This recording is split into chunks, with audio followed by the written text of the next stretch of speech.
कैसे हैं आप लोग। तो चलिए हम लोग आज लेकर आ रहे हैं प्रीवियस ईयर क्वेश्चन जो 11 नंबर टॉपिक है।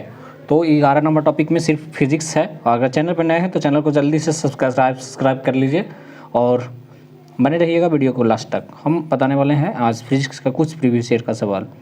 तो उस भौतिक मात्रा का नाम बताइए। पहला सवाल है आपके सामने। उस भौतिक मात्रा का नाम बताइए जो किए गए कार्य की दरों को मापती है। शक्ति है, गति है, बल है, ऊर्जा है। तो इसमें किए गए कार्य को कौन मापती है? तो इसमें बताइए, अगर भौतिक का नाम कार्य की दर को मापती है तो कार्य की दर को मापती है शक्ति। ये जो है P से इसे सूचित किया जाता है। P बराबर होता है पावर, है ना। W बराबर होता है वर्क। कोई मतलब क्यों मैं बता रहा हूँ? क्योंकि इसमें ज़रूरत है आपको। और ये होता है P बराबर dW/dt। ये है एक फ्रैक्शन। इसको डिटेल से अगर पढ़ना है तो क्लास ज्वाइन करना पड़ेगा आप लोग को। तो मैं बता दिया शक्ति होती है तो उसके बराबर क्या होता है। चलिए आगे हम चलते हैं। अगले प्रश्न ये है। अगले प्रश्न में ऊर्जा को खाली स्थान के समान इकाई में मापा जाता है। कि ऊर्जा को किस समान में इकाई में मापा जाता है? तो शक्ति के समान के इकाई में मापा जाता है? नहीं। बल के समान इकाई में मापा जाता है? नहीं। कार्य के समान इकाई में मापा जाता है? तो यस, सी नंबर ऑप्शन सही होगा। सी बराबर जो है इसका एसआई यूनिट जो होता है क्या होता है? जूल होता है। जूल होता है। और जितने भी हैं और वर्क का भी एसआई यूनिट क्या होता है? जूल होता है। तो आप लोग लिख सकते हैं जूल लिखा जाता है। कहीं कहीं पे जॉल आपको लिखा हुआ दिखेगा तो घबराए नहीं, जॉल उसको जूल पढ़ेंगे हम लोग। वो इंग्लिश में टाइपिंग करने की वजह से वो हो जाता है कभी कभी।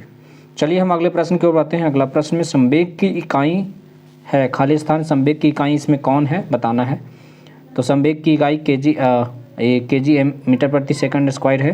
केजी मीटर प्रति सेकंड ये है। केजी मीटर प्रति सेकंड है। ये केजी मीटर प्रति सेकंड ये है। तो आपको ये बताना है। तो केजी मीटर प्रति सेकंड -1 यानी ये होगा बी नंबर ऑप्शन सही होगा। ये क्या है? संवेग जो है वेक्टर क्वांटिटी है ना। ये क्या करता है? Product of mass and velocity. ये प्रोडक्ट करता है, मास एंड वेलोसिटी को प्रोडक्ट करता है। तो इसीलिए इसको ये बी नंबर ऑप्शन सही होगा। Right answer B. भार का एसआई मात्रक क्या है? पहला प्रश्न, ये चौथा प्रश्न है आपको पढ़ लीजिए। भार का एसआई मात्रक क्या है? तो चौथा ऑप्शन का तो भार का एसआई मात्रक किलोग्राम है, न्यूटन है, न्यूटन मीटर है, किलोमीटर है। इसमें कौन है बताना है आप लोग को। तो आप लोग बचपन से पढ़ते आ रहे होंगे भार का एसआई मात्रक जो है न्यूटन है। न्यूटन का नाम सुने? वही न्यूटन जो पेड़ से गिरते हुए सेव धरती पर नीचे गिरते हुए सेव को बताया था कि एक गुरुत्वाकर्षण के कारण नीचे गिरता है। कोई वैज्ञानिक को नहीं दिखा कि वो पहले भी सेव जो है पेड़ के ऊपर से नीचे गिरते थे, लेकिन उसके बारे में अध्ययन कोई किया नहीं था। लेकिन जो इसके वैज्ञानिक जो इसके पहले जो न्यूटन के पहले जो वैज्ञानिक थे वो भी खोज कर रहे थे गुरुत्वाकर्षण का, लेकिन उनको समझ में नहीं आ रहा था क्या करें नहीं करें। लेकिन इसके बाद इसका रूल रेगुलेशन कौन दिया? अगर पहले न्यूटन के पहले को अगर कोई वैज्ञानिक इसका खोज नहीं करता, उसके आधार पर न्यूटन नहीं पढ़ते, मान लिया जाए हम पढ़ रहे हैं तो आप मेरे आधार पे पढ़ रहे हैं, मैं किसी और के आधार पे नहीं पढ़ता तो ये सब मैं बता सकता था आपको? नहीं बता सकता था। तो ये जो है न्यूटन दूसरे के आधार पे पढ़ करके जो पेड़ से सेव नीचे गिरा उसके आधार पर ये उन्होंने न्यूटन का पहला गति नियम, दूसरा गति नियम और तीसरा गति नियम इन्होंने ही दिया। तो ये जो आपको दिखेगा ये है आपको आंसर। भार का एसआई यूनिट जो है आपको न्यूटन होगा। चलिए 5वां नंबर प्रश्न दिख रहा होगा स्क्रीन पे। निम्न में से किस में अवतल का उपयोग नहीं है? टॉर्च में अवतल का उपयोग नहीं किया गया है। सेविंग मिरर का अवतल का उपयोग नहीं किया गया है। सब में किया गया है, समझे। रिव्यू मिरर में अवतल का उपयोग किया गया है, ये इसमें नहीं किया गया है। हेडलाइट में किया गया है अवतल दर्पण का, यस किया गया है। तो 3 गो में किया गया है अवतल दर्पण, लेकिन इसमें पूछा जा रहा है कि उपयोग नहीं किया गया जिसमें बताएं। तो रिव्यू मिरर में उपयोग नहीं किया जाता है। रिव्यू मिरर में उत्तल लेंस का उपयोग किया जाता है। उत्तल दर्पण व उत्तल लेंस जो हो, कॉन्वेक्स मिरर जो हो या कॉन्वेक्स लेंस जो हो, उस तरह से। कॉनकेव लेंस जिसको कहते हैं अवतल दर्पण को, कॉनकेव मिरर जो कहते हैं अवतल दर्पण को। अब ये इसको यूज करते हैं सेविंग मिरर में, हेडलाइट्स में, जो चाहे वो ट्रक का हेडलाइट्स हो या ऑटोमोबाइल्स का हेडलाइट्स हो या बाइक का हेडलाइट्स हो, किसी भी तरह का कोई भी हेडलाइट्स हो उसमें यूज़ किया जाता है। टॉर्च लाइट्स में भी अवतल दर्पण का यूज किया जाता है। रेलवे लाइट्स इंजन में भी उसमें अवतल दर्पण का उपयोग किया जाता है। तो इस तरह से ये सी नंबर ऑप्शन सही होंगे। यहाँ पे आपको परीक्षा में ध्यान देना होगा कि नहीं कहाँ पे लगा हुआ है, हाँ कहाँ पे लगा हुआ है, तो ये बातों को ध्यान में रखें। आगे सबको पता ही चलता वही होगा। चलिए अगले प्रश्न, ये 6ठा नंबर है। गतिमान पिंड की स्थिति ऊर्जा के किस पर निर्भर करता है? वजन और उसकी गति पर, द्रव्यमान और वेग पे, और द्रव्यमान और इसकी स्थिति पर, द्रव्यमान और त्वरण पर। किस पे निर्भर करता है? तो गतिमान पिंड की गतिज ऊर्जा जो है वो द्रव्यमान और वेग पे निर्भर करता है। उसका वेलोसिटी क्या है और उसका मास क्या है ना।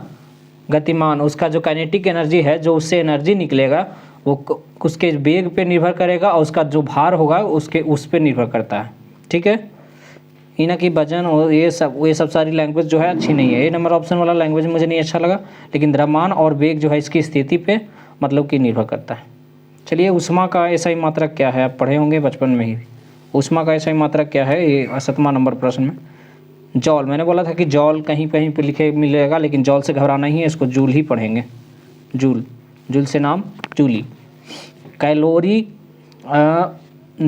किलो कैलोरी, इस तरह से और कुछ भी हो सकता है। लेकिन ऊर्जा का कोई भी, मैं एक ट्रिक बता देता हूँ आपको, ऊर्जा का कोई भी फॉर्म हो तो उसको हम लोग क्या मापते हैं? जूल में। उसका यूनिट, एसआई यूनिट जो होता है जूल में ही होता है।